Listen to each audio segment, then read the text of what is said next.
Hello, weirdos. I am Haunted. How are you today?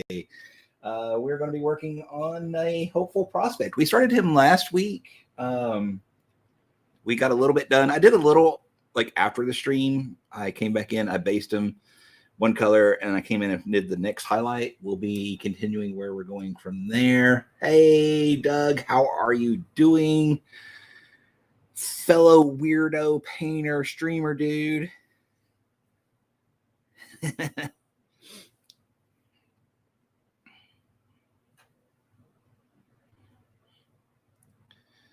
Getting our thumb palette going early.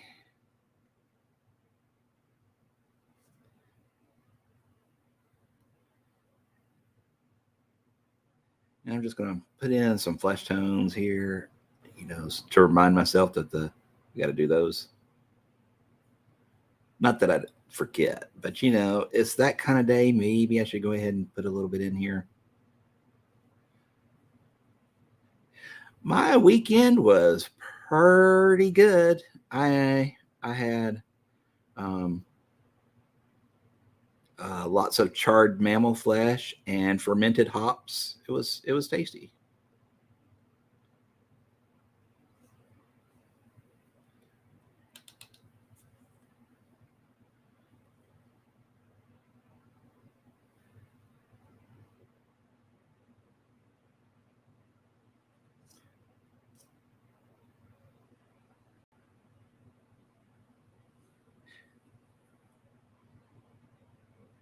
So we're just going to work in a little bit of this. This is Tan Flesh from Army Painter. And we don't even have to paint his neck because his chin comes down below it, kind of like mine. I don't think mine's quite that bad, but yeah, he has no neck.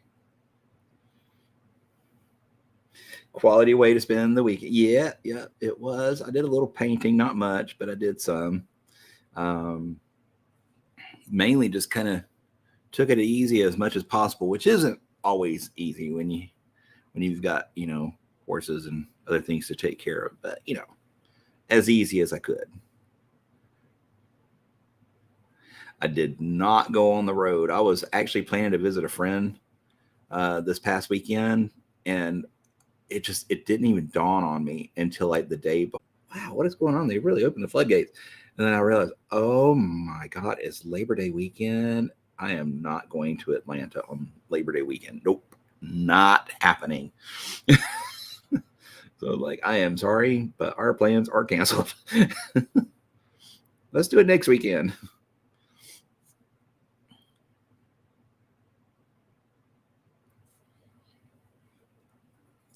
So yeah, I was kind of like unsure how I wanted to go with this pipe. So I think we're going to do because we've already got so much brown on this duder. We're going to go with a black stem, and then we'll do like gold fittings because those will pop out nicely, and then we'll do the actual bowl. We'll do it in a off-white, kind of like ivory. It's a little too small to do any scrimshaw on, but yeah, that's the idea.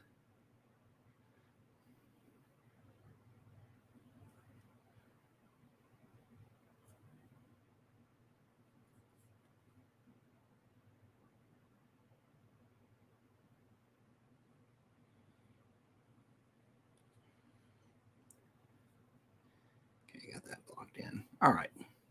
I just want to kind of block that in before I went any further, just so I kind of remember where my color scheme was. Okay.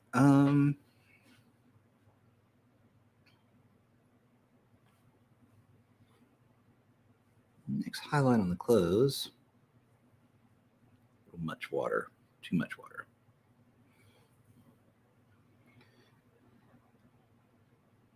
This should be visible. Give it a sec to dry here, and if it isn't, then we'll go to the next step down. I didn't want to go too far too quick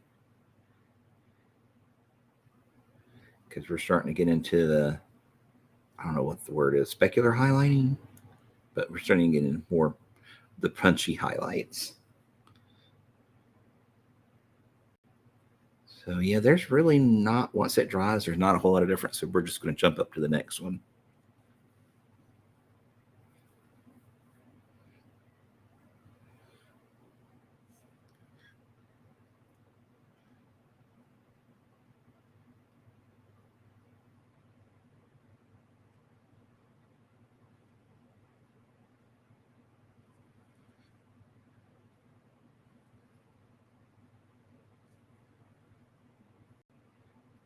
Even that's not super bright, but it's okay.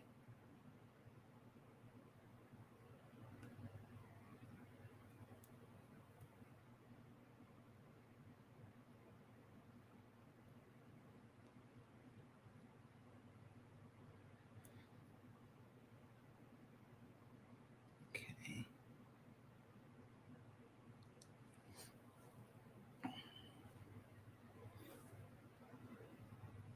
Oh, the new reveals. Pandora, my Dora, my lovely girl. I am super duper anxious for that one.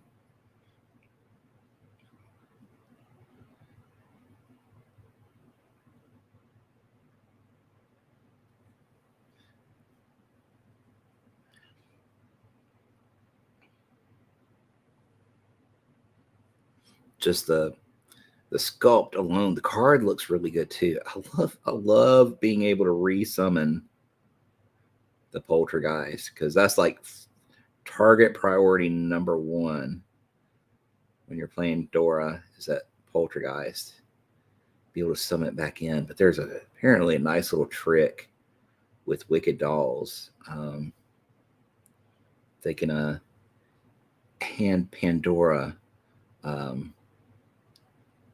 adversary, whatever enemy you're playing, which then gives them positive flips. But because of her luck thief is flipping it around, so they're all at negative flips on the duel. It looks very cool. Oh yeah, I forgot that was the most recent one, wasn't it? The Yuko Shoujo, and yes. That joke is not going to get all of it. Yes, they missed a little bit of an opportunity there.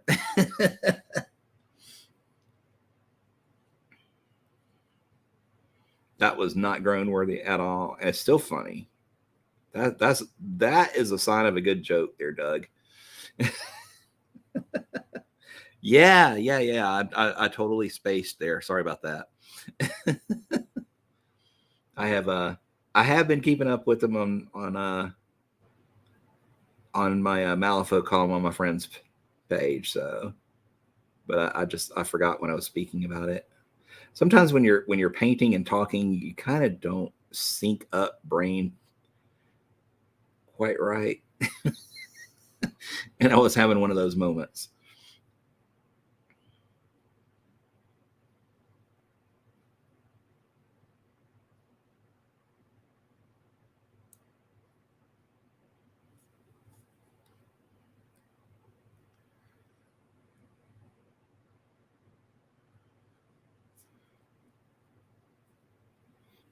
Yeah, the brain amount to two different things. Yep. Mm-hmm.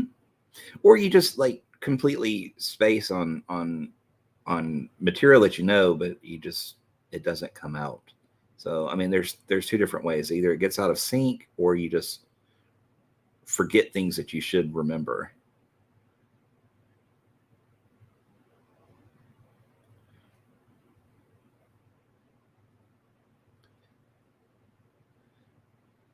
You wanted to give me a chance to gush about Dora? Well, thank you very much. I appreciate that. I am anxious. I'm not a good Dora player. I have only played her a few times, but I am looking forward to trying this new Dora. I love, just freaking love. I had to watch my mouth. I almost dropped something worse. I love the new sculpt. I cannot wait to get my hands on that one.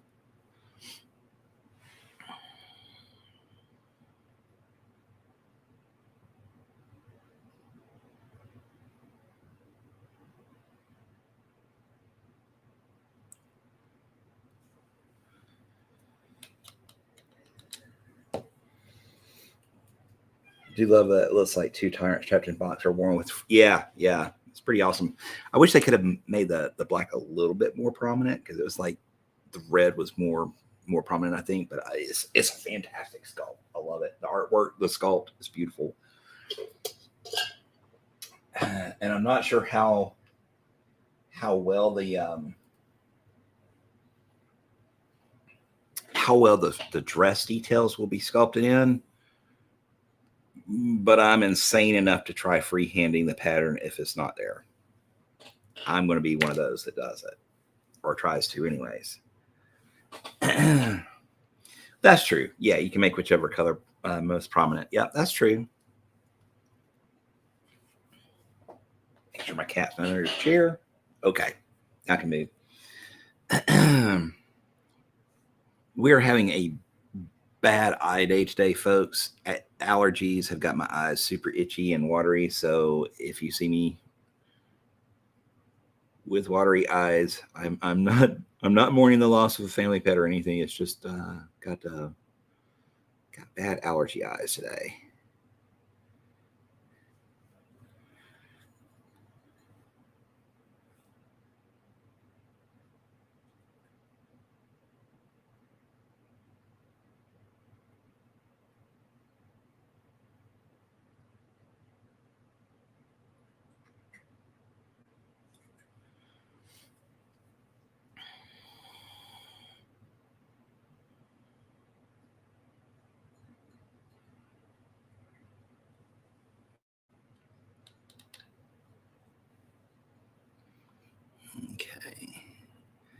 come in with a little bit of this other.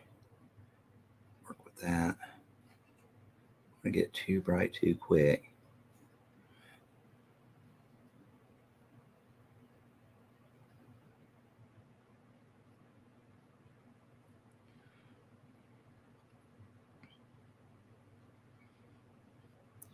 I got a little impatient and have some tearing there. We will have to fix that. And what I mean by that is if you have your paint kind of thin and you get impatient waiting for it to dry, you can rip it off if you move back over it before it is dry. So helpful hint, do not be impatient if you got some thin paint going on.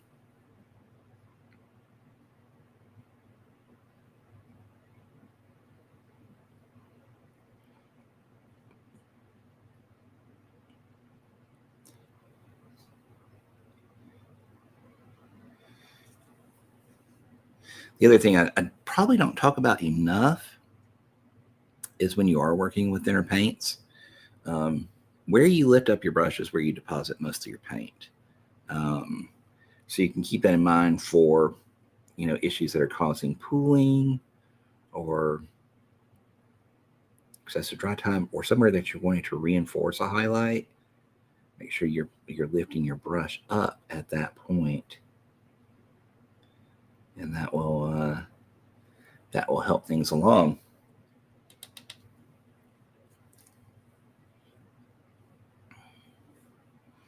Then we'll come back in with that other color and kind of soften those edges up a bit.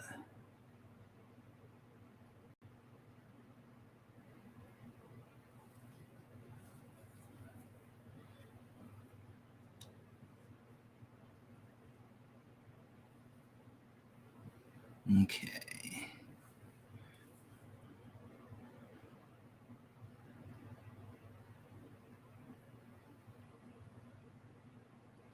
Now, if you notice, we did do a little bit of work on this tutor over the weekend, the holiday weekend. I did come in and do a little bit of work on the stock here. We painted in. Oh, I was choosing which color to paint the socks. I wasn't sure if I wanted to do them khaki or if I wanted to do them black, white, or off-white. I ended up settling on the off-white. They still need a little bit of work up, but I was looking for reference photos, for British Expedition or British Safari uniform, and there were tons of pictures, but 99% of them that were authentic, of course, were black and white. So they were absolutely unhelpful in trying to decide what color to paint his socks, because you could tell they were light, but you couldn't tell, what color light they were.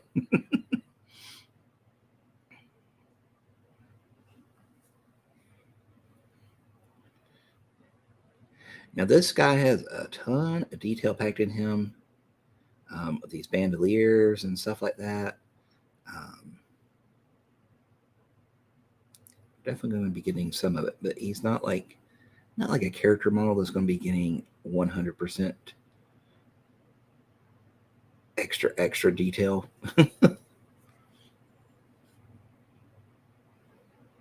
Because he's going to have a very cool base, and I don't want to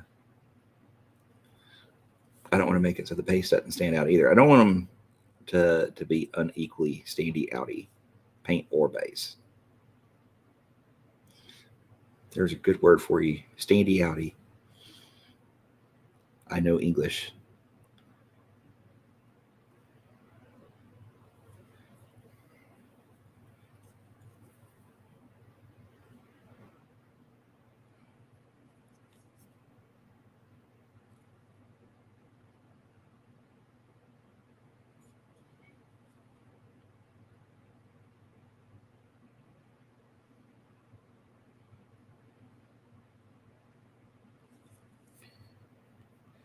It's a perfectly crumbling word. Oh my goodness, where that is that a real one? Because that doesn't strike me as a real one, but it could be. I could be mistaken.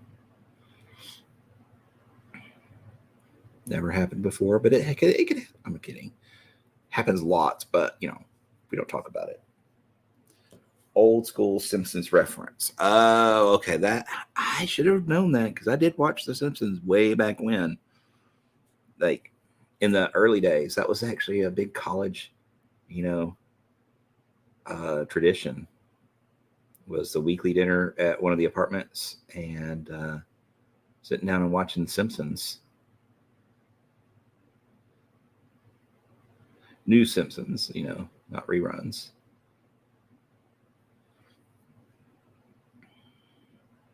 I think I said something about that where, almost set the apartment on fire with the pizza breaking in half and sliding up underneath the element and bursting into flames. I may have talked about that story.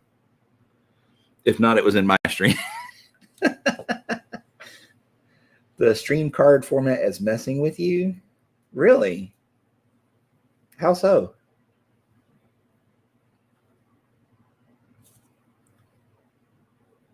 And hey, Stigs, how you doing?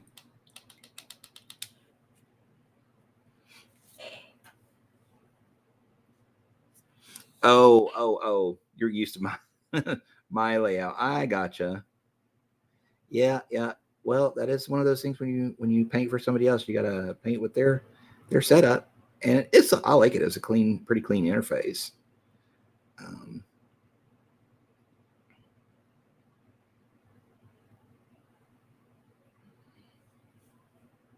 yeah.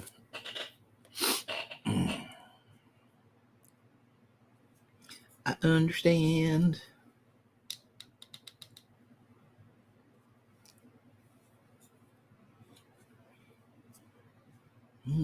Okie. And this is going to be a little bit of that Japanese uniform. I'm telling you guys, if you don't already own Japanese uniform, English uniform, if you want to paint alongside me, you need to get these colors because I use them so much. I should get a kickback from the company. I use them for khaki. I use them for non-metallic gold. I use them for blonde. Blonde hair. I use them for just about everything. So definitely one of those colors that you'll want to have in your arsenal, or sets of colors you'll want in your arsenal.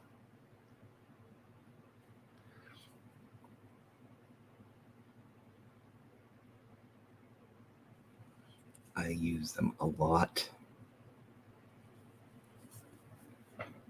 It's super clean, just different from what I'm used to. And when I hear your voice and hanging in there, new furnaces installed, so that's one's where he sorted. Well, fantastic, man. I'm glad that's taken care of.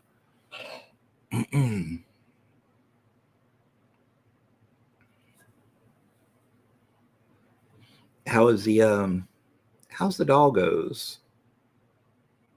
Loki, I think it was, that was sick. Is he doing better?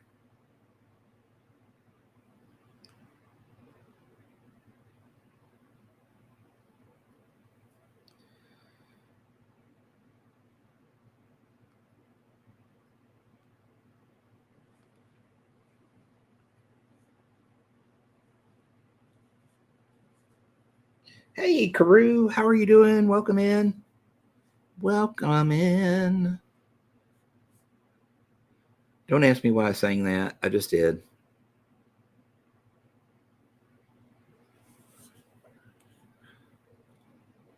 Hey, McBluff, how are you doing? Welcome into you too. McBluff has been doing a lot of Malifaux or Wyrd fan art, which is pretty cool. He's been doing these little animations set to music. I'm really digging it. I dig the vibe.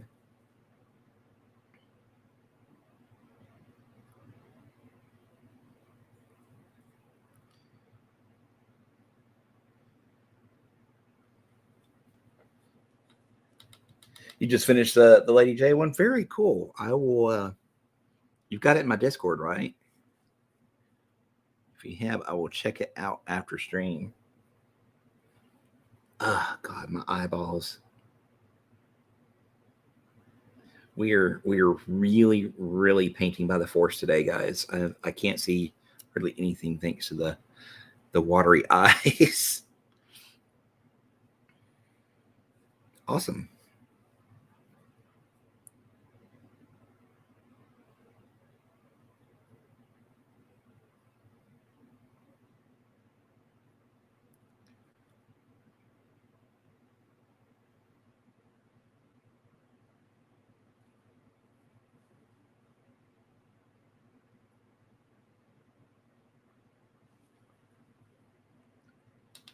Perusing the Wyrd website may dip in a toe in the mouth. Oh, yes. Yes. The answer is always dip into Malifaux. Or, just jump straight in the deep end like I did.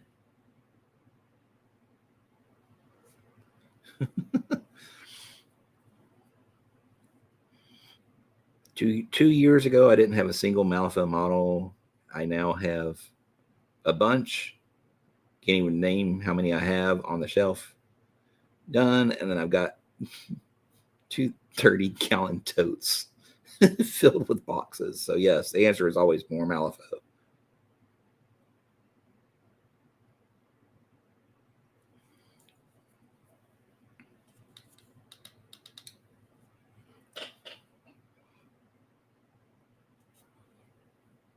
Don't know if it was V1 or V2, but the demo was interesting. I still feel bad. I was so wiped out by the end of the con that it seemed like disinterest. Oh, yeah.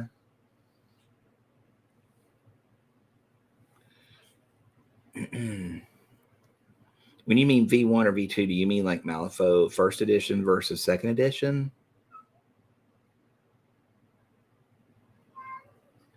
Cat, what are you yowling about?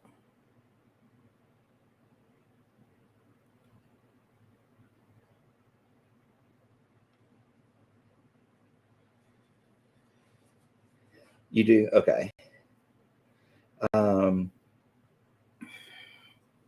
Yeah, I was not around for first edition, and I had just heard about Malifaux when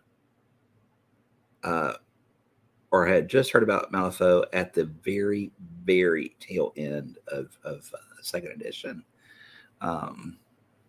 So yeah.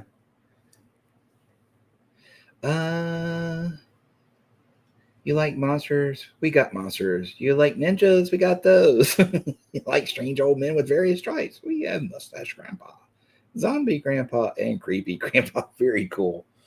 Yeah, the T Rex. Lord Chompy Bits is probably, I think, the biggest, like most iconic seller.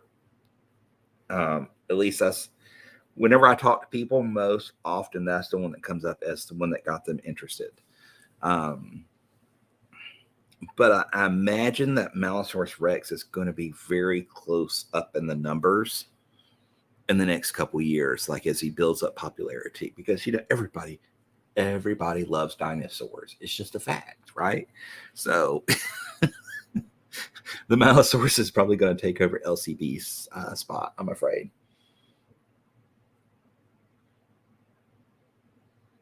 It would have been 2017 or 18, the last year. Oh, yeah. Yeah, that was definitely second edition then. And before I came into it.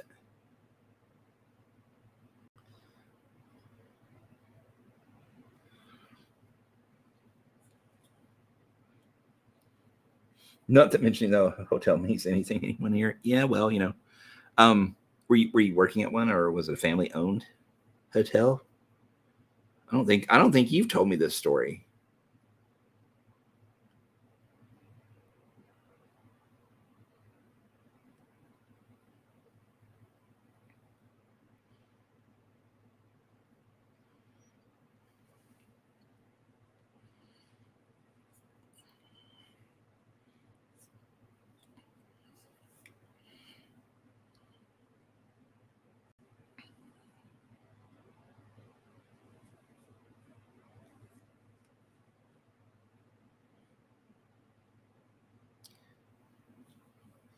See, it's funny how when you work surfaces a different way with these paints, you can make them look like metal, or when you work them a different way, they look like cloth. It's kind of funny because the exact same colors are used here and here, just not as many highlights or not as bright a highlights, and that makes it look duller. Therefore, cloth, or therefore reads as cloth. Not as saturated, not as bright.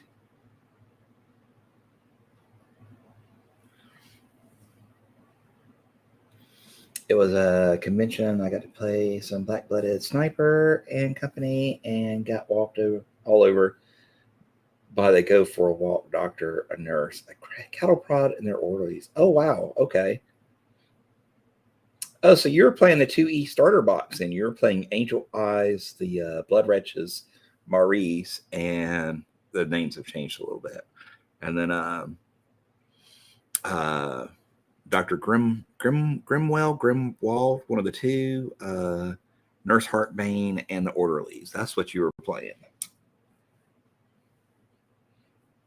I meant that I'm starting on the large end of what's available for Malifaux.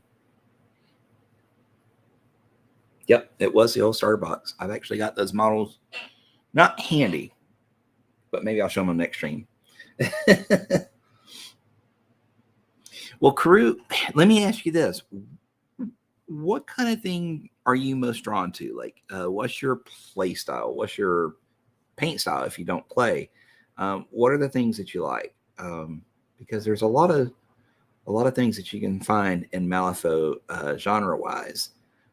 There's a ton of pop culture references that you'll find in Malifaux, which is kind of fun.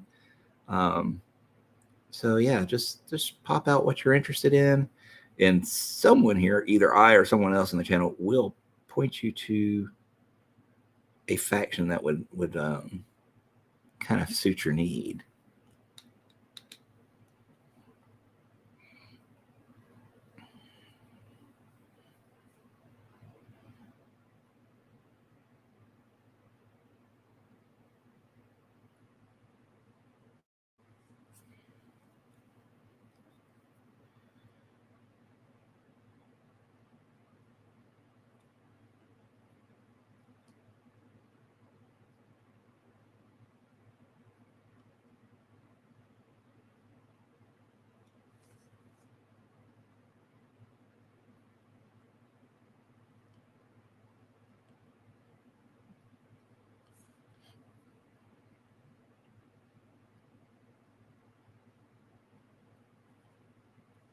Finger eraser, pop that down. Let's see here. No idea. Monica, the person doing the demo, and her SO were really big into it at the time. It was all her. Oh, okay, that makes sense. But yeah, I do believe what you were playing was the 2E starter box, which isn't a bad way to start, honestly, because it kind of gives you it gives you a thematic base, okay, because it's kind of like an escape from an institution, a mental hospital. So you got kind of a theme going on there. The crews are fairly well balanced, I think. Although I've not really played them in 3E, but I seem to think they were. And it kind of, by having that box set, it saves that. What do I pick if I'm new? Well, there you go. Just try these. This is, basically Henchman Hardcore, and going to be playing, limited schemes and strats, and going from there. In fact, I think somebody on the Wyrd forum wrote a 3rd edition conversion of the old scenario booklet for M2E, so that it brings it up to speed with the new stuff and teaches it in an incremental fashion. Like, you learn a couple rules each time you play, and just add to those as you go along, which is pretty cool. Love having fun with colors that I ever play. So there's no FL. Okay. You like weird and interesting sculpts, but less likely to stick with box art. That is fine. Box art is not required by any means. You're not going to get color police on your case with Malifaux typically. Not like that other game. Let's see here. Weird, interesting, lots of bright colors.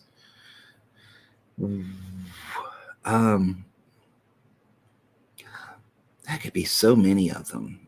The Insidious Madness you can go crazy with. Those are in the Nightmare crew or Nightmare keyword, which of course has Lord Chompy Bits. So that could be one you could go into. I would suggest that. Um, Anybody else have any suggestions for weird and colorful and interesting, like strange and interesting sculpts for Karoo there? I think the Nightmare keyword would be a good set for him because then you can get a lot of fun in there. The Scarecrow, the Carver, you can get into a lot of fun with it. Coloring the little scrap patches on him and Teddy.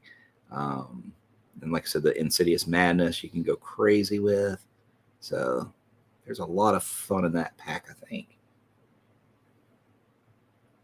Arcanist and Neverborn are very colorful. Yeah. The Chef of Doom. No, the Brutal Chef is Guild. That was the Guild emissary. And for those that that don't understand the joke, when I was painting the Brutal Chef,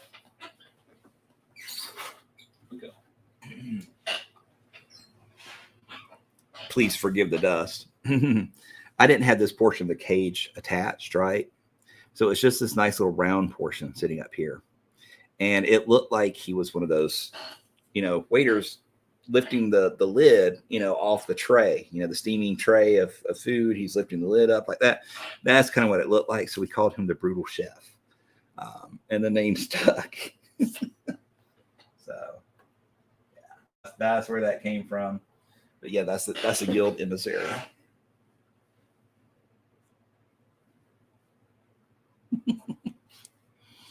The name that will live on in infamy.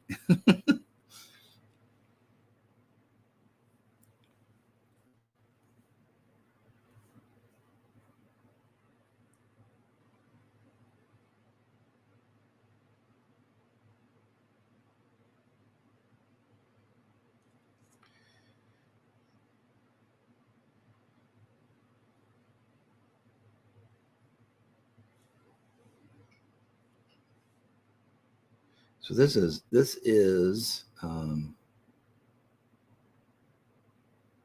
a little bit of eyeshadow mixed in with Japanese uniform. This is basically just for like the edges of the folds and seams and such. You don't want to. You don't think you want to eat whatever the chef is cooking up, right? Right? Yeah. Yeah, it kind of changed up once they're in there. Which, by the way, that is a challenge. I always bring up Minako Ray and Yan Lo as challenging models, and Insidious Madness, they're challenging. But getting that prisoner inside the cage while assembling the cage after the fact, after you've primed the model and getting it all to stick together, that is a whole new level of challenge. That one definitely keeps a dream alive for the most challenging models ever.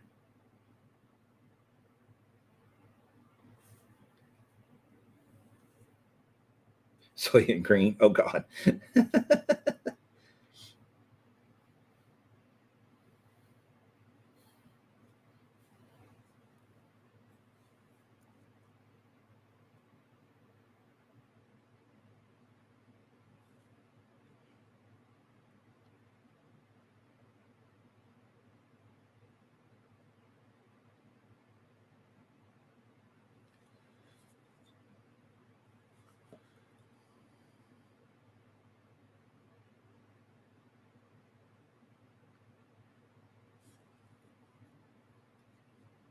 That did not quite come out where I want it paint dried before I could get it down.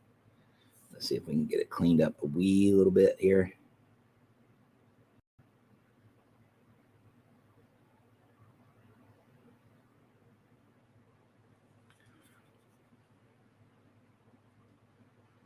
Probably would help if I'd actually get a new brush because this brush is about wrecked. But, this is kind of my challenge thing. I like painting stuff with brushes that should be retired.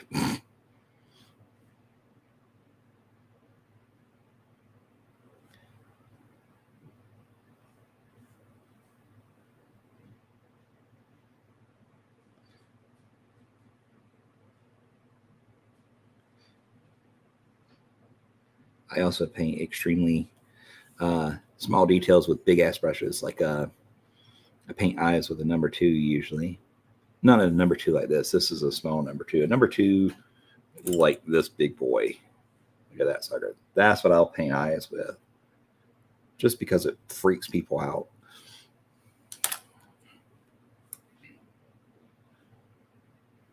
Don't know why it changed to ping.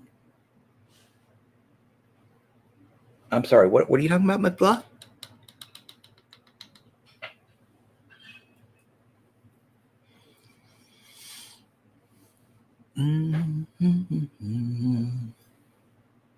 Blame Twitch. Hashtag blame Twitch. Yes.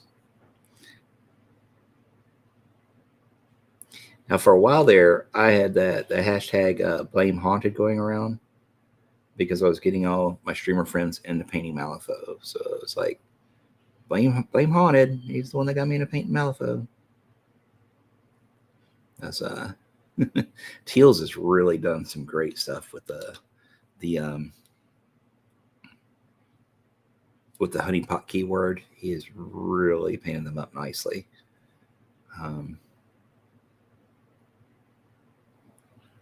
And I got him into it by painting that faction. That was what got him into it, or that keyword. Oh, you just meant to ping Doug, but I probably misclicked while I was talking. Okay, yeah, it is. It's very nice.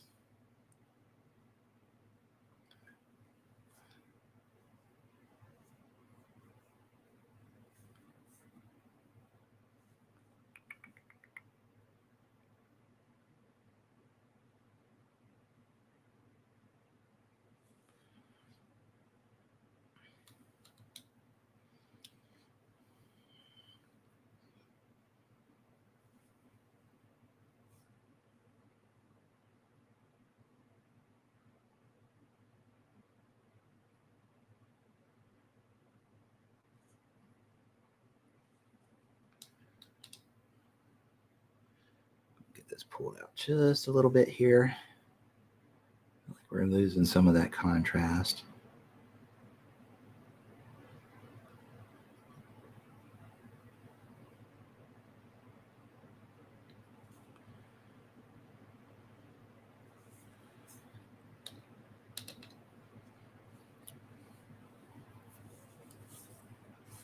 Okay.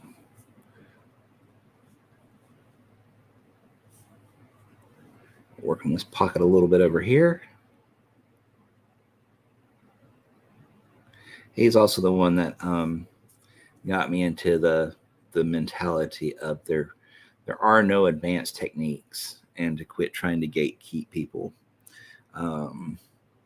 That was something that it just had been instilled in me because that was what I heard everybody say. You can't do that yet. You're not advanced enough. You're not talent. You haven't had enough practice.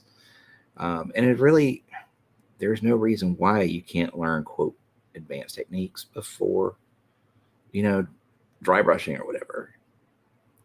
They're just techniques. They may take more practice to get good at, but there's no reason you can't start with wet blending and glazing and all that good stuff. In fact, the earlier you start on, the better. So he changed me into, or he changed my way of speaking about techniques now. So no longer do I call them advanced techniques.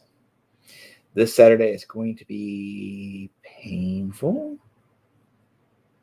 Why? Saturdays are usually pretty good.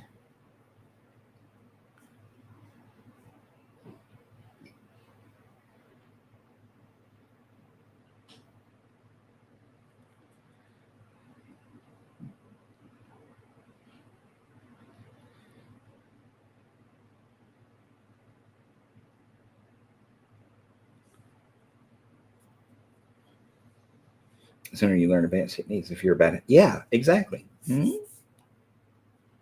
I agree.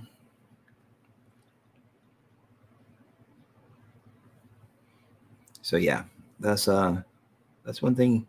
It was He's the only person I've ever really heard talk about that too, which is kind of surprising. Um, how rampant that train of thought is.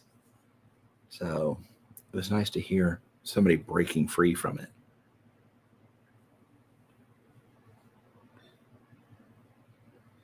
Oh wow, God, I wasn't even thinking about that.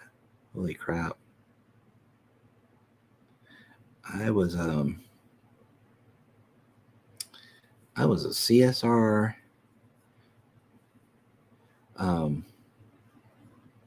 CSR for a telecommunications company at that time. And I remember the phones. We were in the red, like we always were, and the phones just quit ringing. And the red light went out. The phones quit ringing, and it was just dead silence. And we were like, "What's going on?" And then somebody came from the break room. They were on break and filled everybody in. And what happened? It was pretty shocking. And the weird thing is it went on for months. Like they literally cut everybody's hours down that were non-essential to nothing because the lines just stayed dead. Sorry, but poor choice of words. They stayed silent. And I guess for once people had something to worry about besides their phone bill. So yeah, it was pretty spooky. Like I said, hearing that call center go quiet was very strange indeed.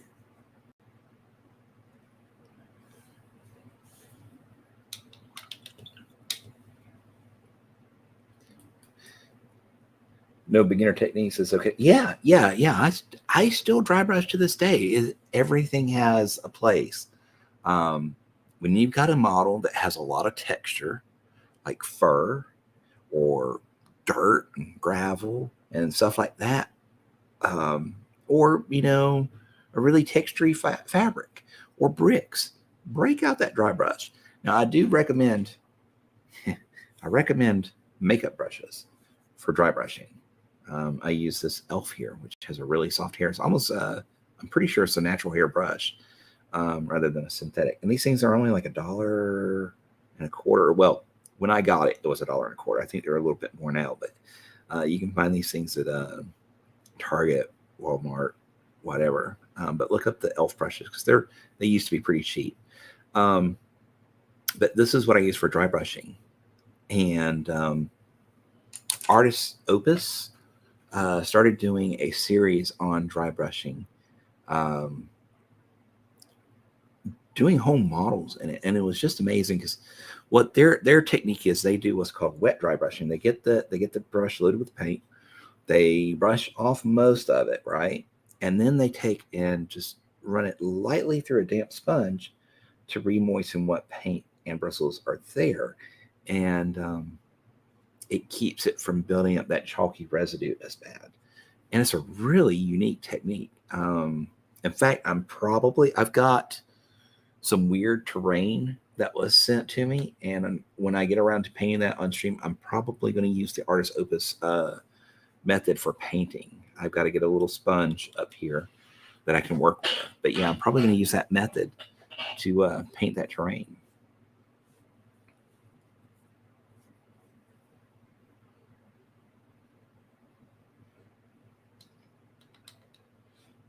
Cool. Glad you like that idea. Let's see here. I woke up just in time to watch second plane hit on TV. I could see this boat from where I live. Oh, wow. You lived nearby. Holy crap. In college at the time, splitting an on-campus apartment. Morning to sleep in, wandered out of the living room just in time to see, ask my roommate what movie he was watching. He was like, CNN. Oh, my God. Yeah, I mean, because it was so surreal, Definitely. It was like a felt like a movie.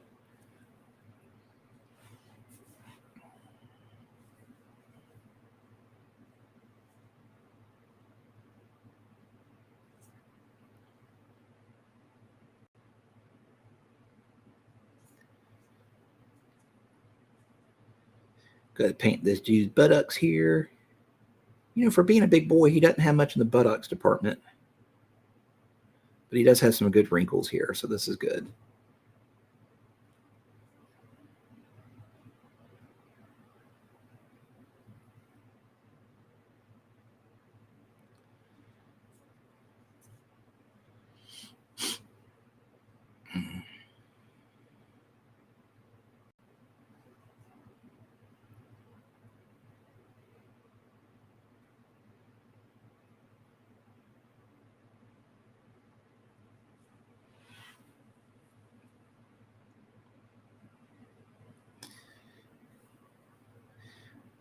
So,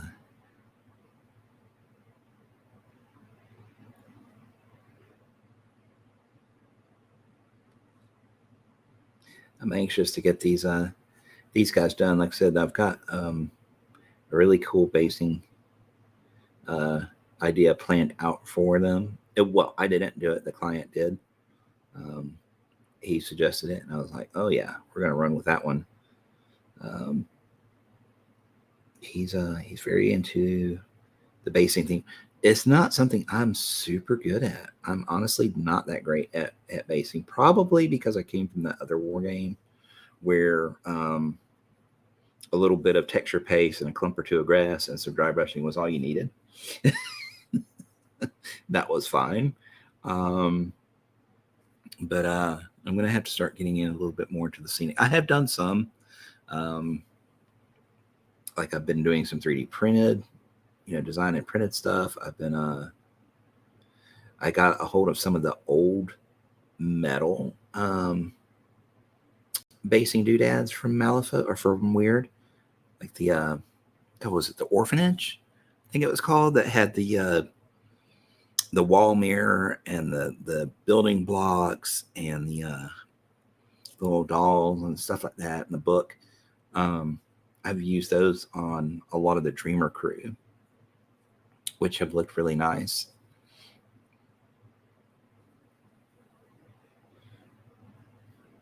With adults hands that, I will see what the president of the universe was trying not to do by canceling minimize. Yeah, that's probably was a good idea. Mm-hmm. Try and keep things as normal as possible.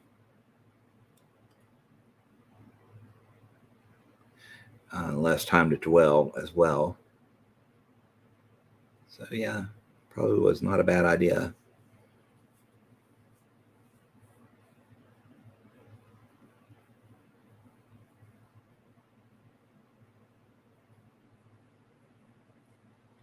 Oh wow, he crashed model airplane into his house.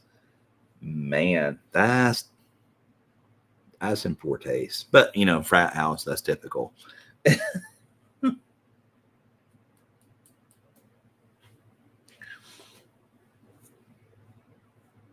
What do you mean that's all you'll be doing for your World War II stuff? You mean dry brushing?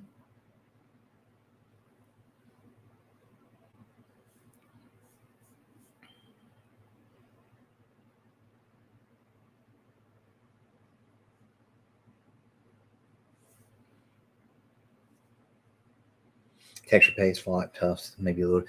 Well, yeah, I mean, for them, that's understandable. They're not going to have, crazy fantasy driven, futuristic, bases.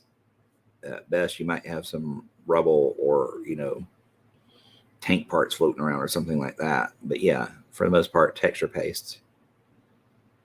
But I'm just saying, that's the kind of background I have on basing, and it's not as conducive to Malifaux, which is much more story driven.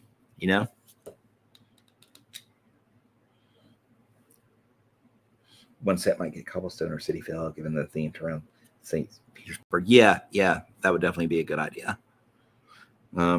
then you have to research what the cobblestones and pattern look like to get it right, because otherwise you'll have those authentic authenticity nerds going after you. That word.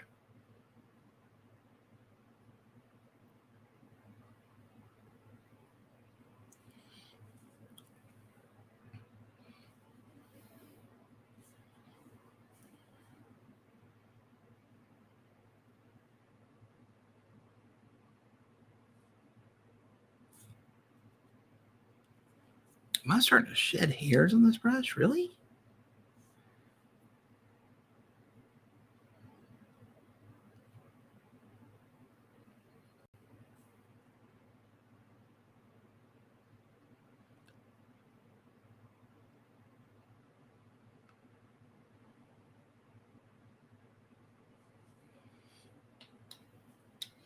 Yep, same thing. Okay.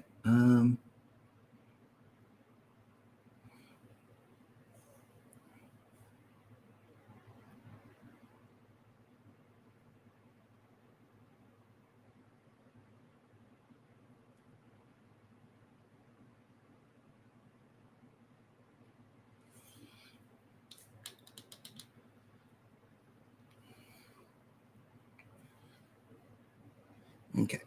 So we're just going to pop a little bit of the super duper highlight, or like right here at the end of this.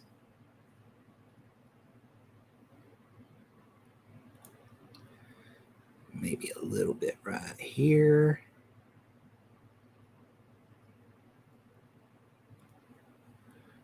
See how bright that looks. We may have to tone it down.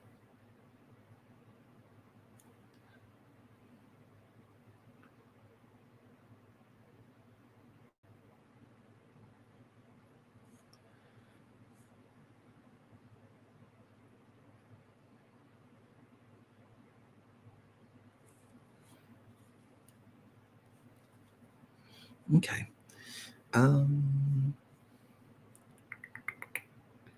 Where do we want to go next? I guess we'll probably paint the leather and maybe the shirt, because there's not much of the shirt. It's just a little smidge of a shirt here. Don't forget your finger eraser.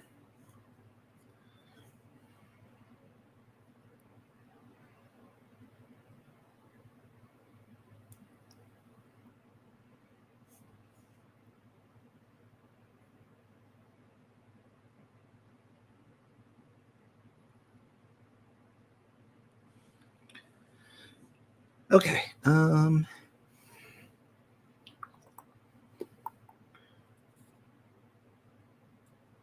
get a little bit up here too on that sleeve. I think we need to bring out the sleeves just a wee bit more. Just a couple little spots here.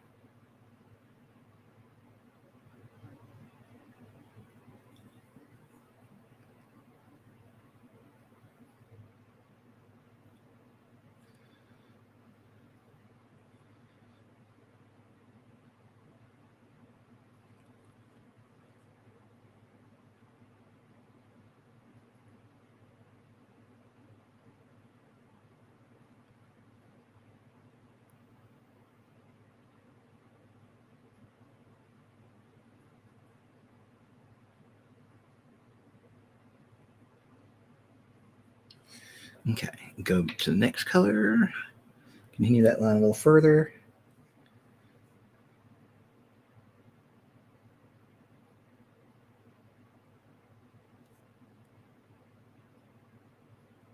Yeah, it was just a wee bit too bright.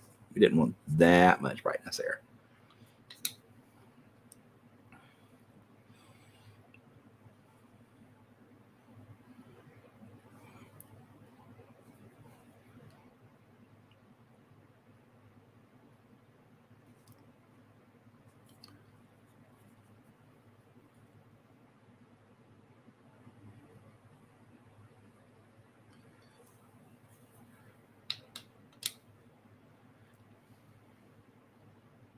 If you ever feel completely insane, I may or if I ever feel completely insane, I may include a resin pour on your WW2 diorama. Very cool. I'm going to be doing a lot of resin pouring for not this particular set of miniatures, but the EVS miniatures that I'm doing. The Maxine Core Crew, the Tide Caller, Harpooners, and all that. They will be getting watery resin bases. And the Harata Nagatoro, however you say it. He's the one that's kind of got the water bending thing going on. I plan to be doing a very large swirly base around him where I'm literally building up across a piece of acetate or plastic that's been bent in a spiral around him, because he's kind of got that spiral going around his staff and his body already. But I'm going to be building a big one going up around it, and I'm going to try and maybe include some fishes that are stuck in the wave, like on one side, and cut the body in half and stick the other on it, so it's like through the water.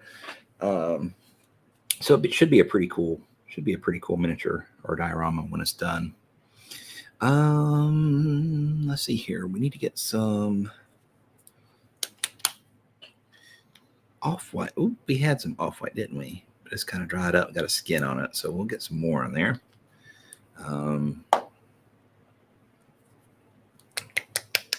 And just a wee bit of this Ushab T-bone here. Don't need much of it. I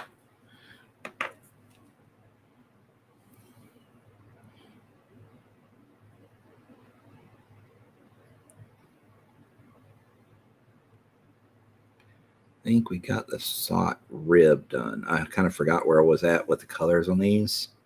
So I think I did the rib and a little ribbon here with the Ushab tea. So we'll mix a little bit of ivory into that and work on the socks a little bit themselves. And I think that might be too bright. Let's bring it back a little bit more Ushab tea. There we go.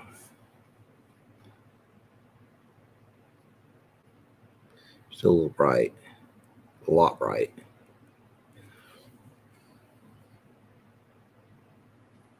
Let's just try it by itself, maybe.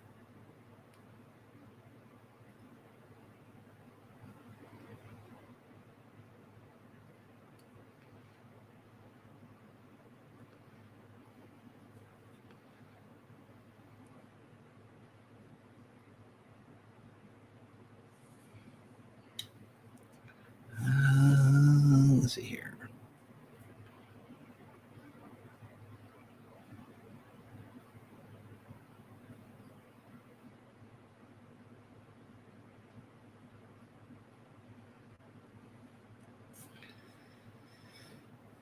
That is not the color I want. Let's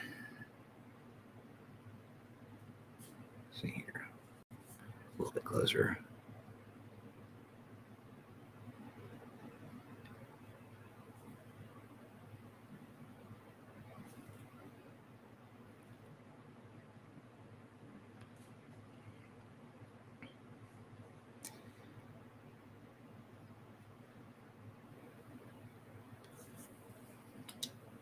That is just not what I'm wanting. Let's go back. Socket to you. Yeah. Yeah, that one kind of socketed it to me. It was not the color I wanted. We may have just repeat that section again.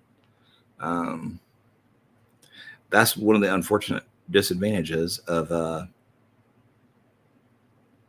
starting something and not finishing it. I should have finished those socks.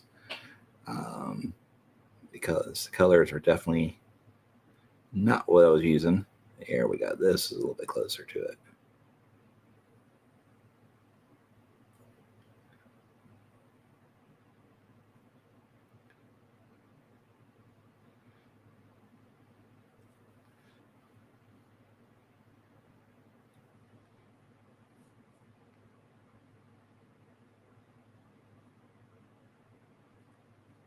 There we go. That's more or less what I was wanting. Yeah. That's what I wanted. I did not want that big old bright splotch right there. Okay. Whew.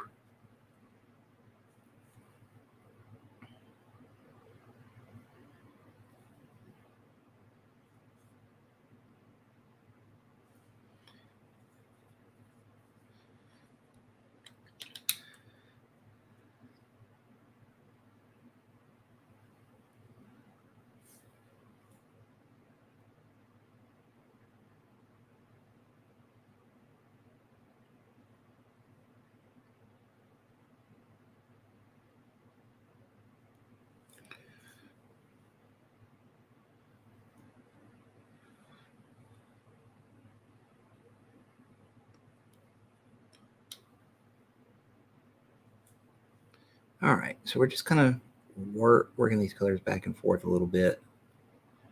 Not doing a whole lot of blending. Just a wee little bit.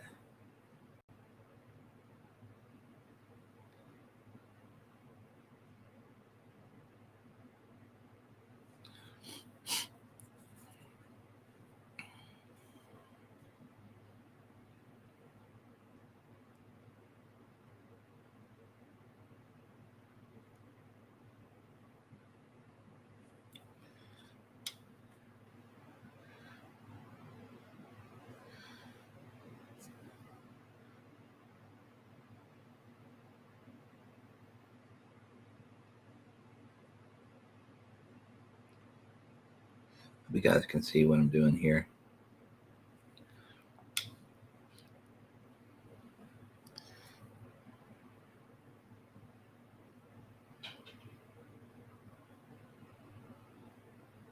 This is basically wet blending. They're still wet, the two paints, and I'm just kind of smearing them back and forth into each other.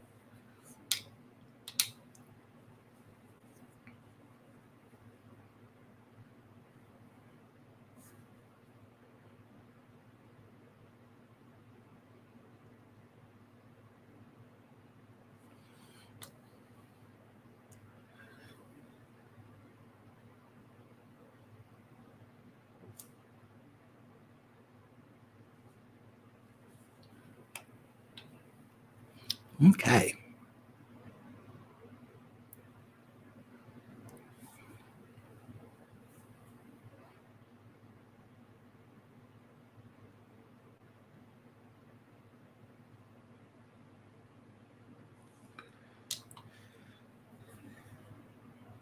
And the other color is basically just a little bit of Ushabti kind of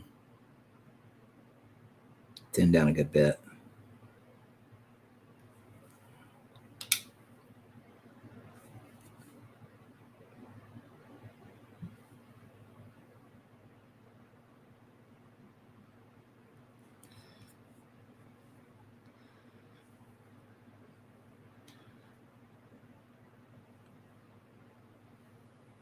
Maybe old enough to have seen Laughing during its original run, but I think I have seen. May not be old enough. Oh, okay. Wait, where'd that come from? What about Laughing? Did I miss a joke?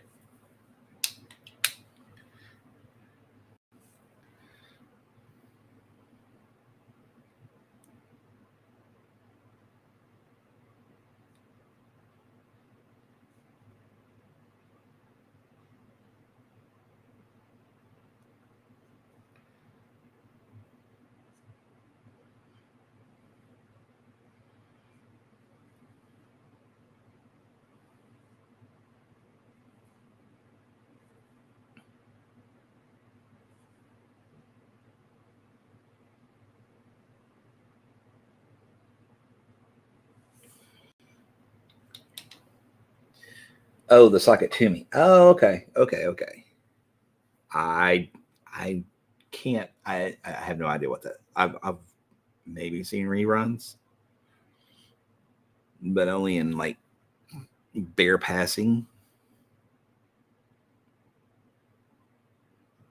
Sorry. one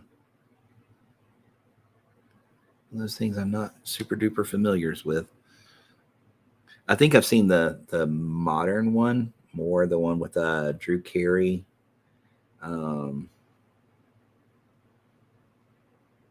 The balding guy, I can't think of his name.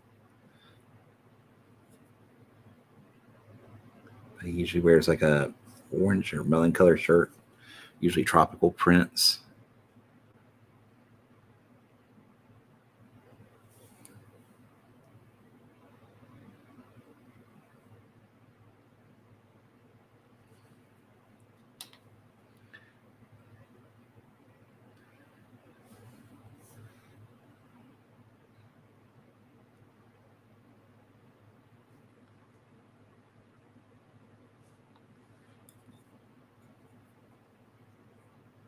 Okay, we're going to work on those calves just a wee bit more.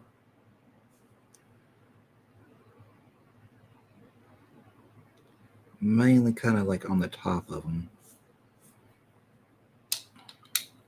Go.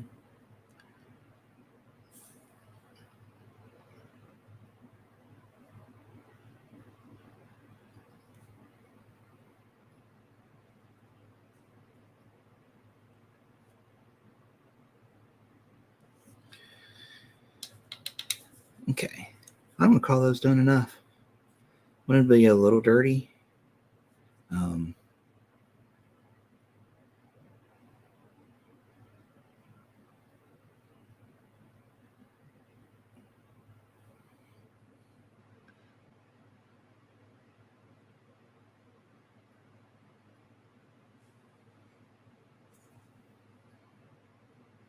Maybe not that dirty up here.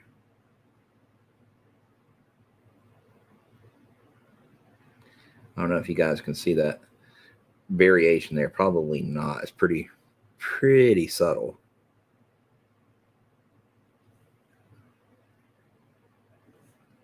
My camera may just not catch it.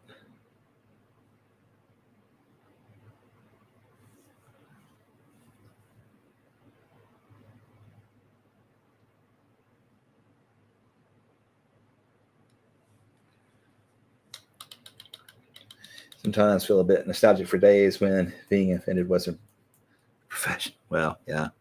Let's not get into that, shall we?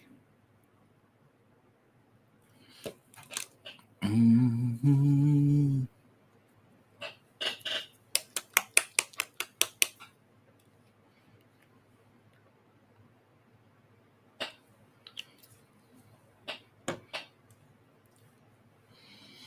Okay, we're going to do a little bit of, I guess, pale white for what tiny little bit of his shirt is poking out. I mean, it is just the tiniest. Actually, you know what? We could do like a red cravat maybe up underneath here. Because, I mean, it is just the tiniest little bit showing. I don't know. White does stand out pretty good. And, of course, because it's white, we're not using white. We're using pale blue. We use white for the exceptionally tiny little highlights that will go in there.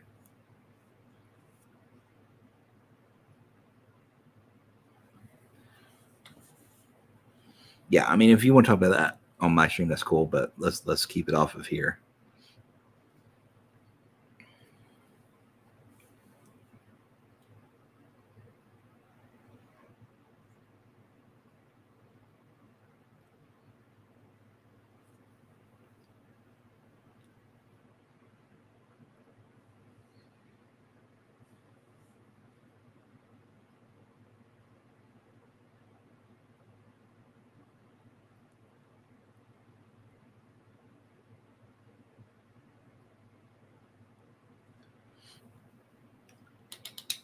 Okay. I'm going to do a little work, I think, on them feetsies, on his shoes. Let's do some of that.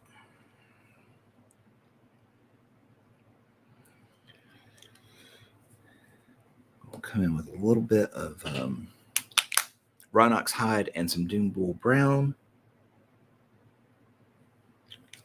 and then Rhinox or Jumbo Brown by itself. And then we'll probably add a little bit of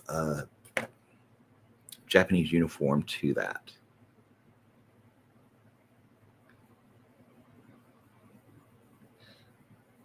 I've gotten to where I kind of like that as my current recipe for brown, because it goes into the yellow range rather than to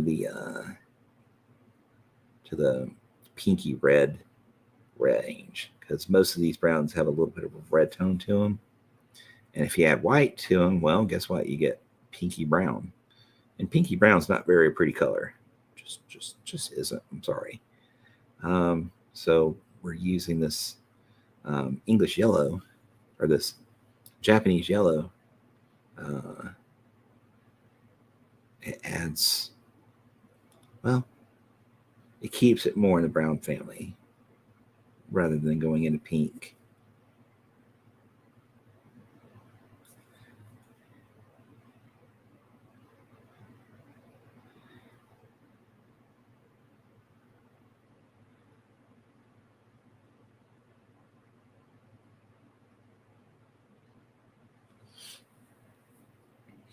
Let's see here. Currently looking at Lord Chompy Bits. He looks interesting. I personally, my favorite is the second edition Chompy Bits. He's not quite got the dad bod thing going on. He's a slimmer, more muscular, doesn't have the mouth running down his chest, which is, that part was really cool. I like that. But I like the second edition a little bit better. But they're getting extremely hard to find. Although I'm pretty sure they are available on Wyrd's website. If you go into products and then M2E, Malifaux 2E, I still think they have the old Dreamer set there, in which case you can pick up the old Lord Chompy Bits. But Dreamer himself is, the young one, the child version, instead of the teenager one. Chunky Bits. Yeah, he's a little chunky. But that mouth across the chest, the better to eat you with, is pretty cool. Am I mainly using Vallejo paints or various brands? I mainly, I say mainly, I probably about 50-50 usage of Vallejo and GW colors. I've had to break down and start getting the GW ones again because they're just easier to get. Like, I can dang near go to a 7-Eleven, not that we have 7-Elevens here, but almost. Pick your local convenience store of choice, right? I can almost go down to the convenience store and pick up GW paints. That's how readily available they are. So I've started going more for availability, especially when we were dealing with crazy shipping from pandemic, rather than brand loyalty. And I do love my Vallejos. I will not quit getting my Vallejos as long as I can get a hold of them. But I have had to start branching back into GW again, because I can just go down and pick them up wherever I happen to be.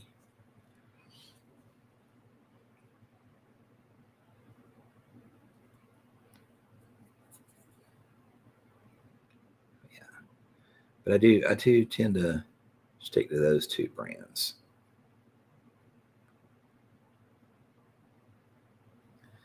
And like my favorite colors,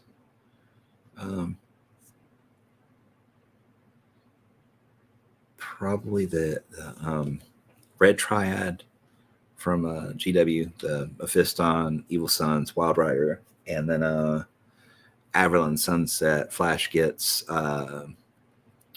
what's that one in between? Uriel Yellow. Those are probably my two favorites that I use from them.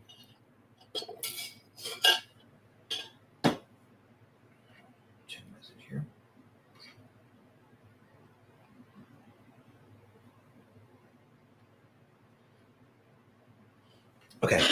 Thanks, Kim. Appreciate that. Sadly for me, both Citadel and Vallejo are long shipping to me. Nearest LEGS is well over an hour away one direction on a good day. Oof. Yeah. Mine is actually about an hour away too. It doesn't seem near as long now because they finally have got a 4-way open to it, but it's still about an hour away. But at least it doesn't have the oh god, my eyes are driving me nuts. It doesn't have all the school buses on the 2-lane road that it used to. Those were horrible. Those days were bad. But yeah, well, like I said, everybody has their preference. Everybody has what's available to them. I don't get down on anybody for what paints they choose, and I expect people not to hawk their paints at me either. So, my one exception is, like I said, this English uniform and Japanese uniform and ice yellow. I love those. They work so well for so many things. I feel like they're a good toolkit to have. So that I do sort of hawk, but not in a not in a high pressure way, right? I'm not like a door-to-door salesman or a cult like some people on Twitch are.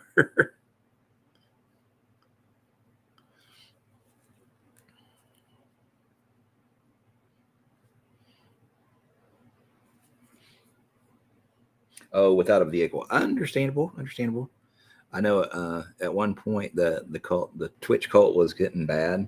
I was at the point of just about banning anybody that came into my channel and started preaching the gospel of that other brand. That's how bad it gotten. Like literally people would say, well, what brand do you like? Talking to me, the person that was streaming. And I'd start and somebody from the audience would pop up, well, so-and-so's brand is better. I'm like, dude, go get your own stream and hawk it there.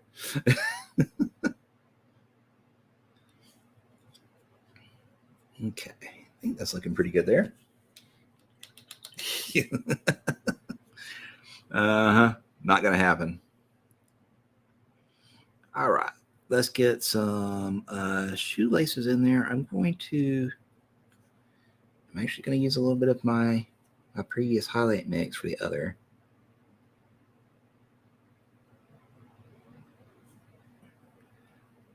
And pull that in here.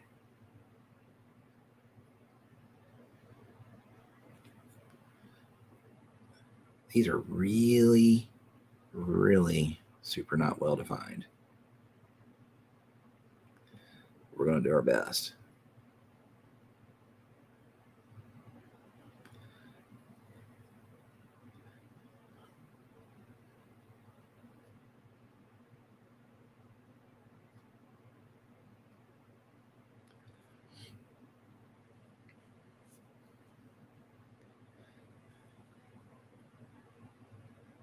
We went plus ultra on them shoelaces. Plus ultra is going to be when I get the highlight on them. That'll be plus ultra.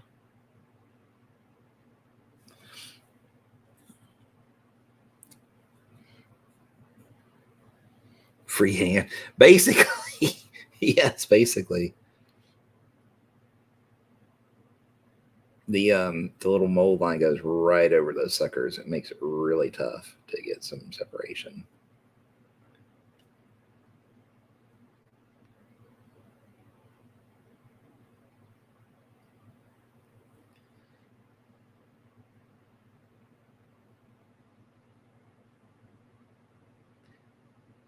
And like I said, being basically blinded by my blurry eyes right now, and it's not making it any easier.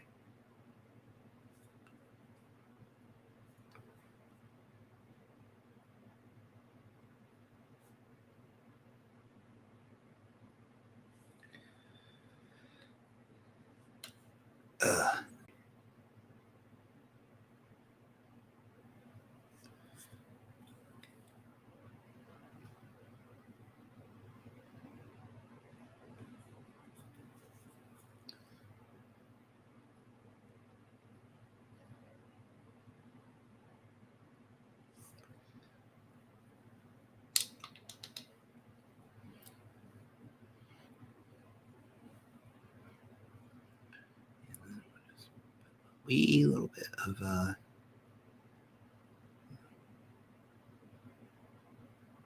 little bit of Ira in with that, and catch some outer bits, just a tiny little bit here.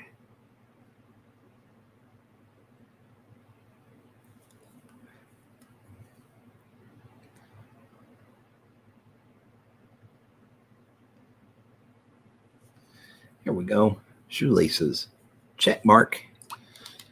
All right.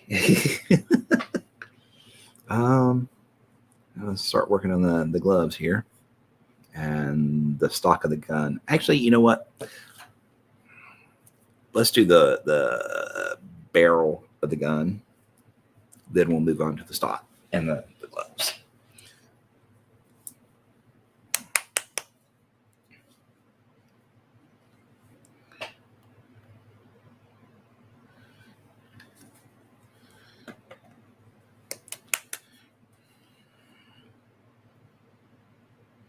This is a relatively small piece of gray metal, so I'm probably not going to go like super crazy with the details or with the blends, because, well, it's a pretty small area.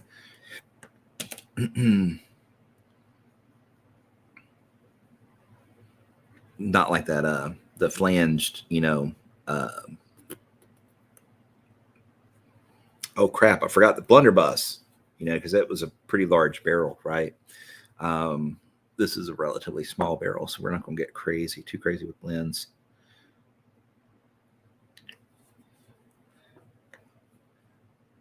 What technique you want to see? Freehand. Kind of breaks into Freebird.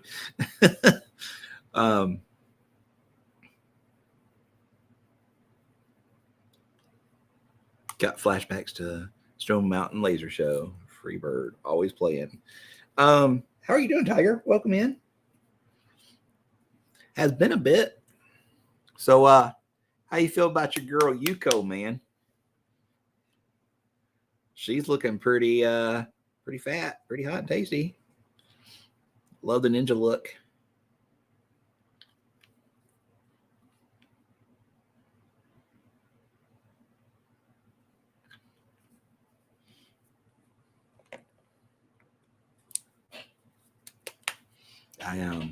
I saw that and I was like, love that sculpt. Love it. Can never have enough ninjas.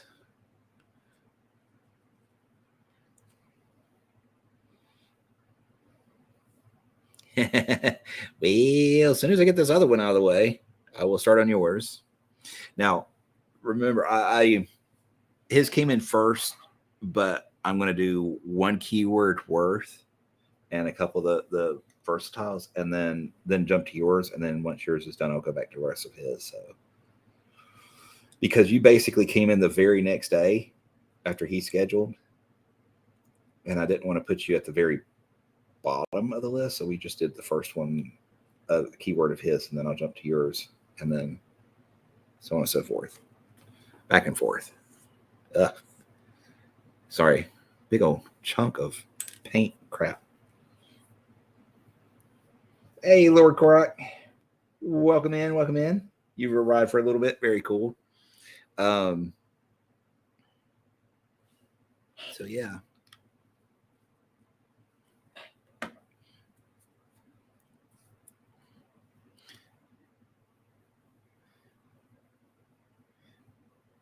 Okay, got my colors just about blended now. Sorry it took so long. One of these days I'm going to get another camera setup, and we'll have a camera on the palette so you guys can see what I'm doing when I'm not actually painting. I'm usually mixing a color or putting some more of a color down. So I'm not totally sitting around twiddling my thumbs,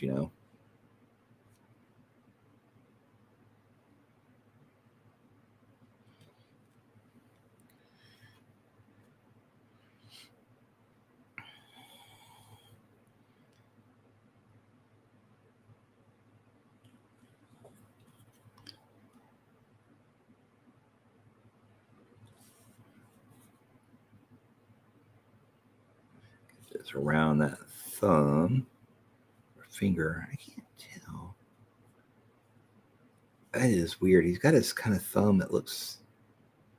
Okay, it's not wrapped around. It's just parallel with his fingers. Okay, that's an interesting grip.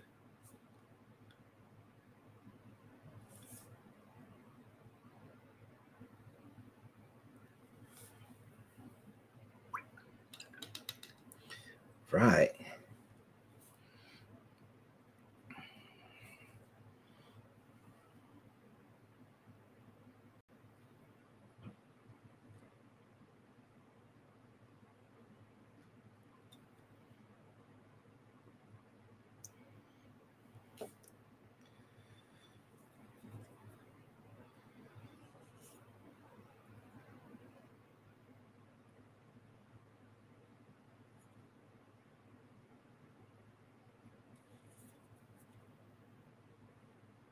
I want that brewmaster too. Nice looking little sculpt. I mean, honestly, there really aren't too many bad sculpts. Most of them I want.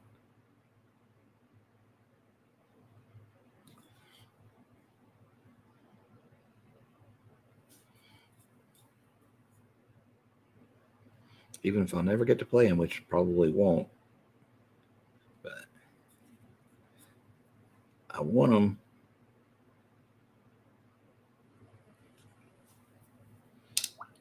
Okay, so let's get to... I think I'm just going to skip the next color. Maybe just a little bit mixed in with the other. Okay. I'm going to have a little bit of a difference here.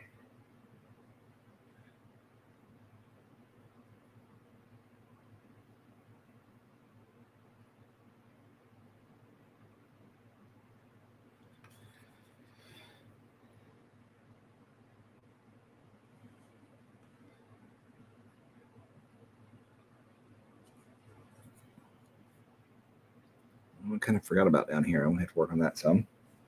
Not a problem.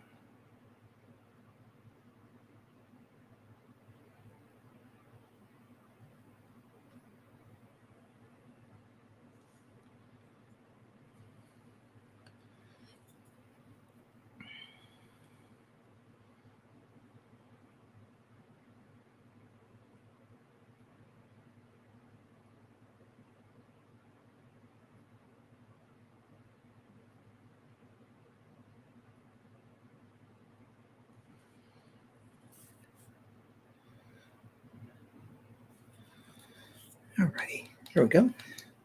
And just a little bit of the lighter stuff here. We'll work toward the tip of the barrel and around it. So a little streak right here. And then around the barrel.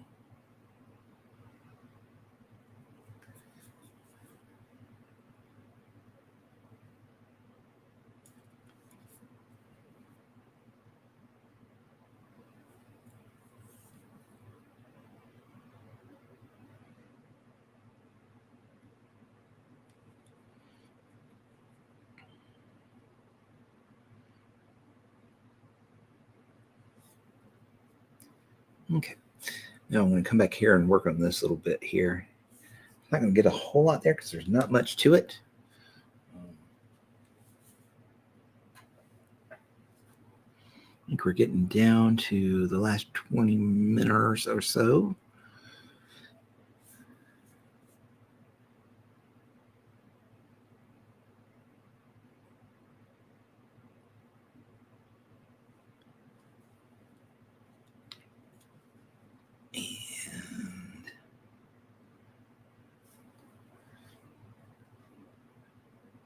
I was hoping we were going to finish this guy today, but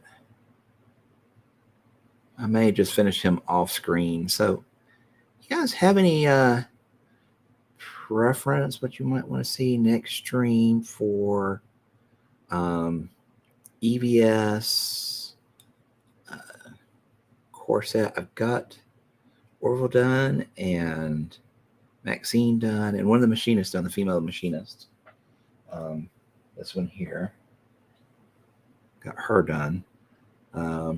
Still leaves 2 machinists, the rest of Kia, and then the Turning Tides box and the Calypso box.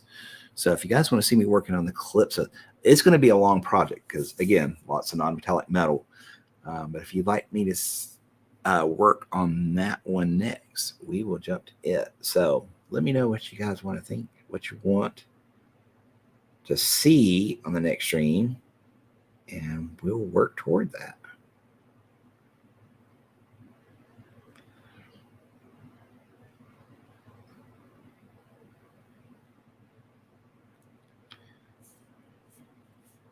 I have done Maxine. I sure have. She is right here.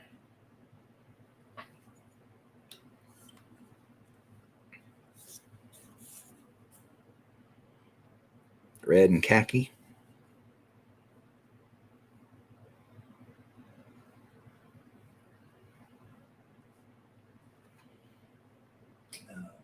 Got one of the prospects done, working on the other one now. Kia is she's getting close. I've still got to do the shin guards, the ridges on the bracelets, this other shoulder pad, the tips of the lights, like around the little bezels, and then her backpack. So, but she's getting much closer. And of course, the lightning. She's getting a lot closer.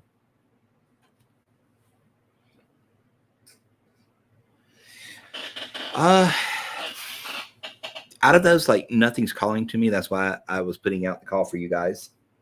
Mainly because, you're the ones that watch. I want y'all to be entertained. So of those, now you may not be as familiar with them, Carew, so you're kind of at a disadvantage there. But the Turning Tides has is it Samoan? The Islanders, I think they're called.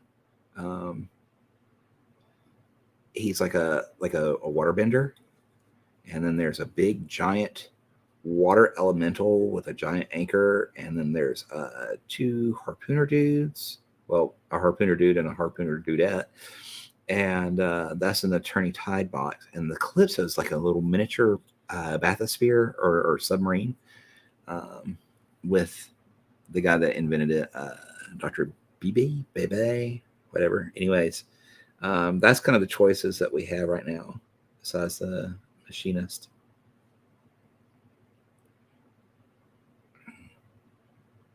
But if you look under the Explorer Society and on the Wyrd webpage, you'll be able to see the ones that I'm talking about.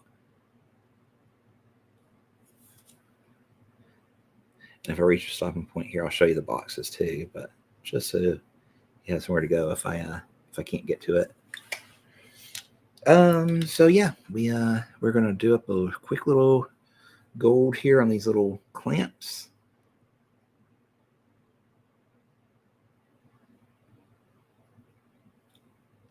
Just to break up that gray metal, black metal. It's not really silver, it's not chrome.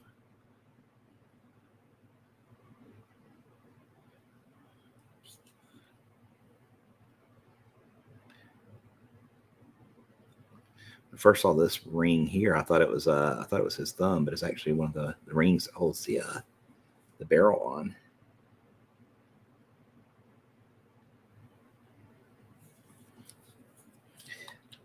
The bathysphere, you mean? Okay, we can do that. That will be a long project. That'll probably be 4 or 6 streams worth, and that'll probably be. Let's do that one. Set that one up for after Gen Con, because I think we have some special projects to work on during Gen Con, which will also be time consuming. So we may have to do it, take a break, and then come back to it. So we'll work on the bathysphere, Calypso next, and then we may have to take a break when Gen Con rolls around and then come back to it. But thank you. That gives me something to work for.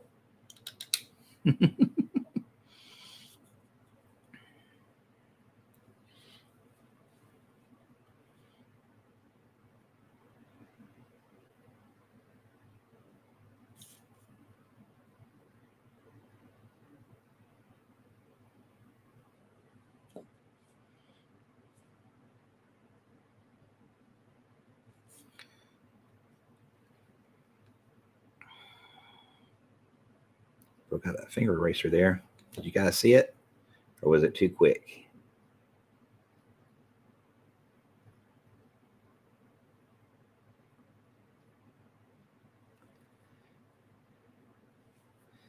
I'm betting it was too quick. Okay. And last little bit of that is going to be a touch of yellow ice. That will just be on the tippy toppy of this right here.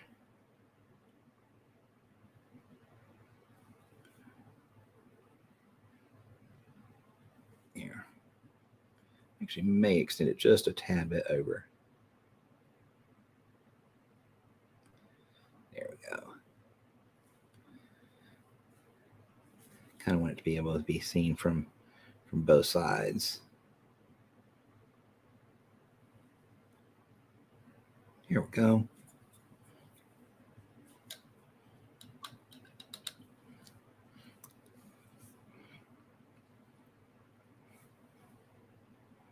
And then we'll come back to this little bit here.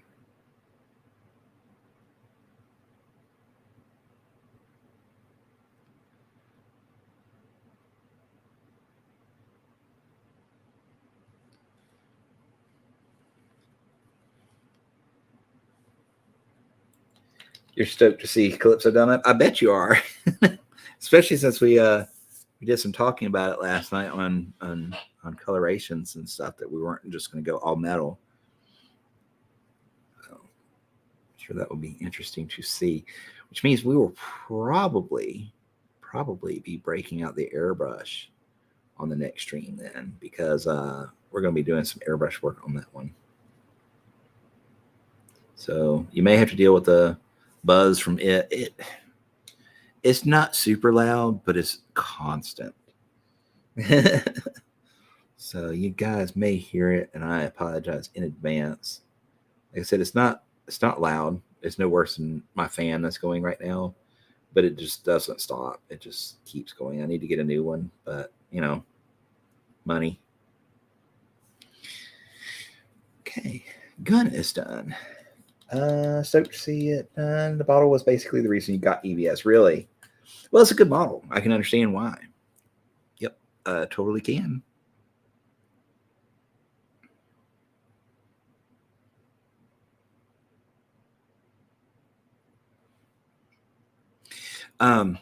Korak, I know last night I showed you how to prep brushes for first use. But one thing I didn't tell you about is, and I don't know if it's something you know, but do your best not to get your paint above halfway up the brush. Okay, the bristles. Try not to go beyond that point right there. You can have it loaded with water up here, but try not to get your paint above this point. Okay, the reason why is paint beyond this, it will work its way into the ferrule here.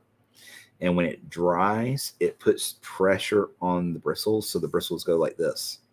They just spread right out and fork and do crazy things. So do your best not to get paint above the halfway mark. So, oh, you don't hear the fan? Fantastic. That makes me happy. But yeah, I thought about that after we then ended the conversation the other night. I was like, son of a gun, I forgot to tell him about the ferrule. But yeah, if you didn't know that already, that is something that will help your brushes last longer. Yeah, the pamphlet mentioned that. I also didn't know that. Okay, good. Fantastic. That goes for anybody. I mean, if you got new brushes, just remember that. You'll see me. I tend to do it, but I also replace my brushes every commission. So, yeah. If you don't want to do that, don't do what I do. The other thing is using metallics with your natural hair bristles is kind of a no-no as well. They the mica, the flakes that you see in the metal, tend to chew up natural hair bristles, so that will make them go south a lot quicker as well. So try and use synthetics for any metallic work that you do. Hey, Florian. Oh, that is a bot. Never mind. I didn't even look at the message.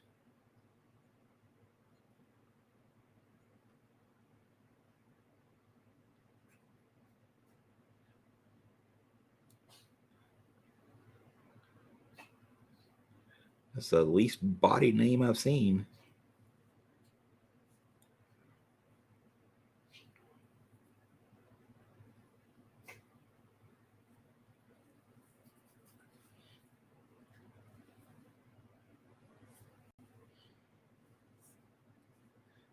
All right. Getting these gloves worked in here. This is a mix of Rhinox hide and Dune Bull Brown. This is our color here we're working with. So help bring out these gloves a lot. Or hopefully. Laying on that knowledge for proper brush care. Yeah. This is all a do as I say, don't do as I do session.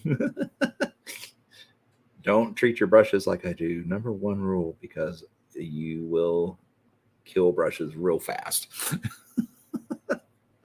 But I can tell you how to take care of them right. I just don't do it myself.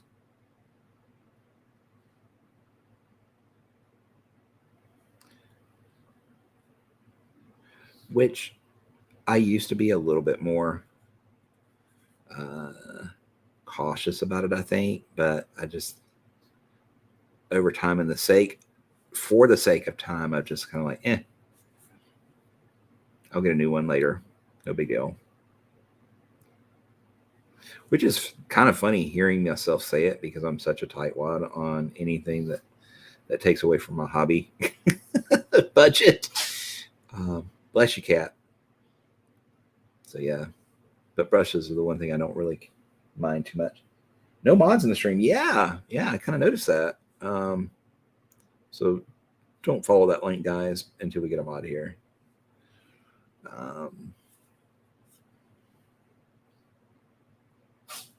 Bless you again.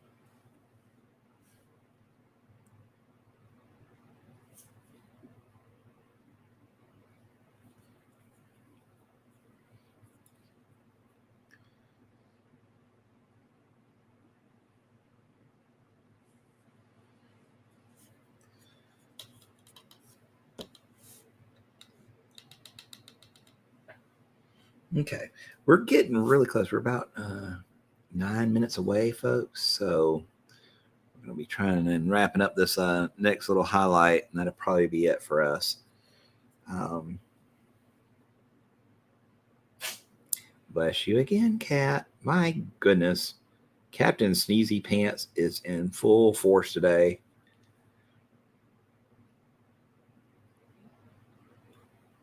He is vying for attention.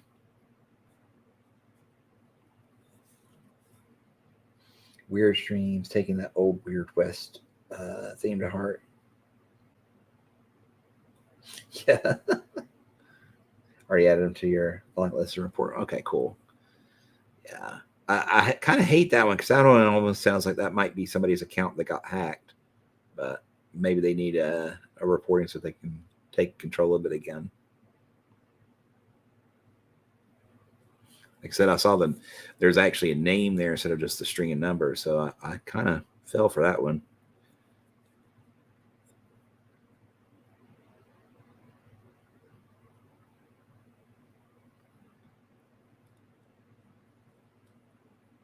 Weird West. Yes, I like that.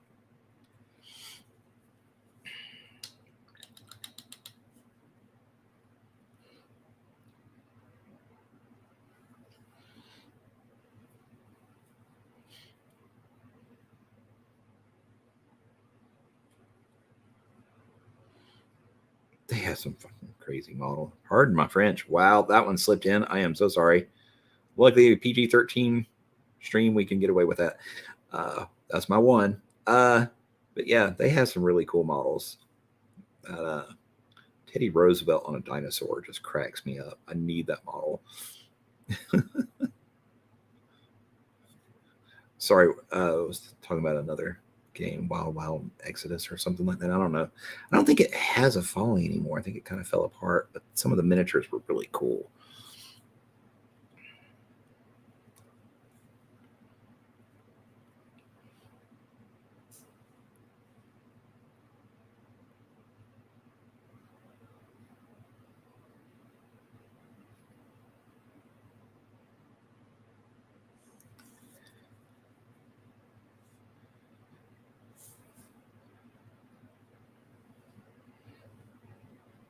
Robotech, yeah, we do. Yep, I do like that one too.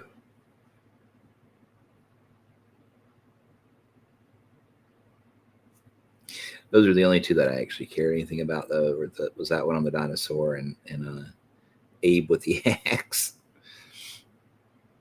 I think mainly because when I first saw it was right after watching Abraham Lincoln Vampire Hunter, which actually was not a horrible movie. It was kind of cool. I mean, obviously, you had to go into it with the right mentality. Yes, this is not going to be a great work of literature or fiction, whatever.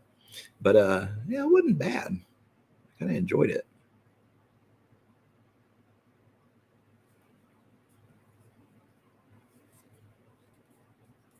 Imagine Malosaurus Rex with the writer. I'd buy it. Yeah, well, I mean, I like it without the writer, honestly. The movie was better than it had any business being. Exactly. Right. Okay, good. I thought I was the only one that felt that way. I'm glad somebody else has chimed in on that. Because I kind of felt like a weirdo for liking it. So, weirdo.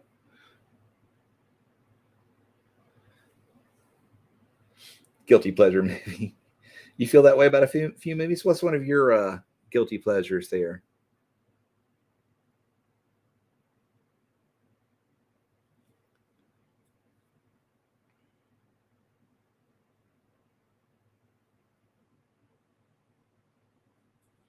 Josie and the Pussycats. It's been a long time since I've seen that one. I think I remember liking it, like not enough to like watch it multiple times, but I seem to remember liking it all right. Enough that if it came like on TV while I was flipping, I'd probably stop and watch it. Yeah, so that's a good. Big Trouble. Big Trouble in Little China is not even one of those that could be considered bad, though. I don't think. I think you'd have to be a real jerk face to think Big Trouble in Little China was a bad movie. It was a classic, kind of like The Princess Bride. Okay, that's a just like a perfect movie. It hit so many buttons, that movie.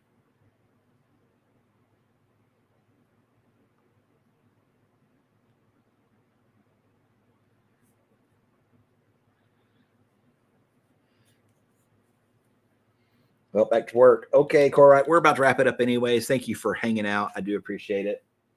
We're down to, I think, 3 minutes. Yikes. Let me see if I can get this glove done real quick, at least. Do a quick wiping of the eye.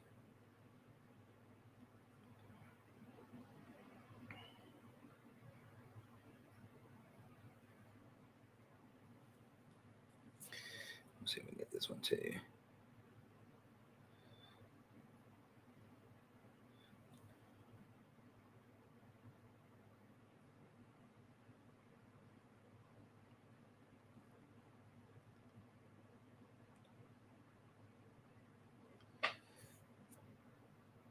Like Princess Bride, they can never make it right. Exactly.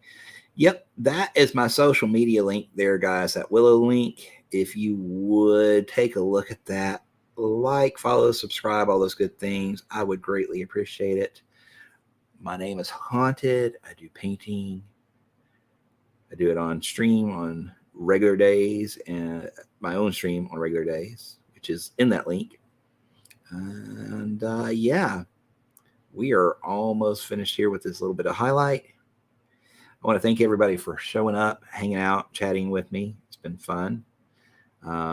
We got some progress made on the Hopeful Prospect. I'm probably going to finish him up tonight since we're going to be starting a new project. So again, I want to thank everybody for coming out. Been a pleasure. You would never guess I do painting. Yeah, I know, right? Go figure. So yeah, I think that just about concludes our stream for today. We got his barrels done, got the back here done, got his gloves pretty much done, shoes done, socks done. Final highlights on here. We just need to do some buttons and binoculars and his skin, the pipe. Seems like a lot, but it should come together pretty quick. So we got some work done today. But yeah. So I think, do we have somebody coming up after they? I can't remember. I don't think. Let me look real quick. Today. No, we're not today, but tomorrow. Tomorrow we have What the Foe at 11:30 a.m., followed by me at 3:30 p.m., followed by Salty Sea Bass at 6 p.m., all Eastern tomorrow. So please be sure to mark your calendars, set an alarm on your phone, whatever, and be back with us at those times tomorrow. That would be great. So have a great day and stay weird. See ya.